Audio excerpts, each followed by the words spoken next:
araiky fogny tiavako marigny, anao araiky tsy tantarako angano. Za kony tia baby fa za very lafo tamin'ny adalagna.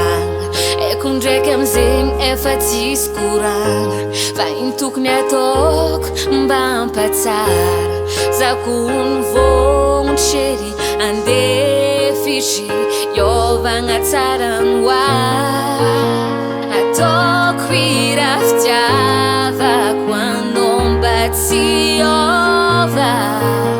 Marikitry na lavitry zangoma amiako anao baby, amiako anao love you tsisy condition. Ankilanao yo izy misy solution. Amiako anao baby, amiako anao love you tsisy condition. Ankilanao yo izy misy solution. Amezako anao love you, amezako anao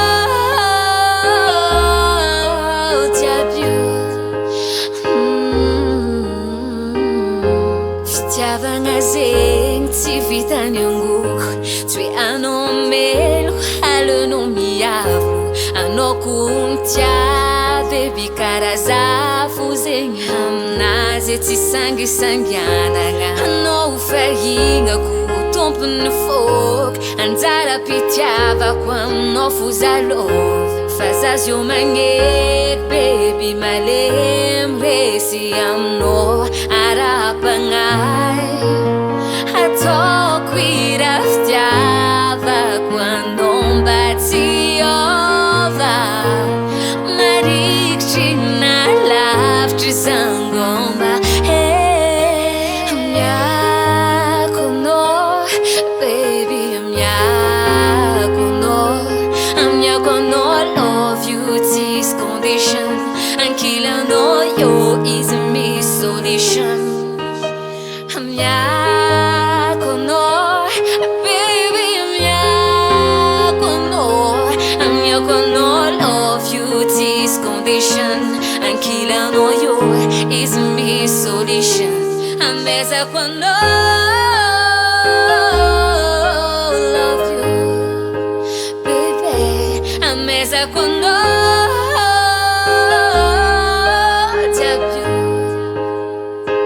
amezako anao ankilanao tiako matsara matamana.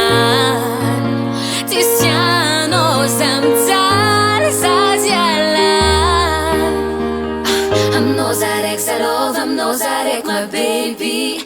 Fitya tsy mifangaro, aminao za raiky fô tompony. Yo tsisy condition, aminao raiky solution. Perfection agnaraka anao zabe. Amiako anao baby, amiako anao love you tsisy condition. Ankilanao yo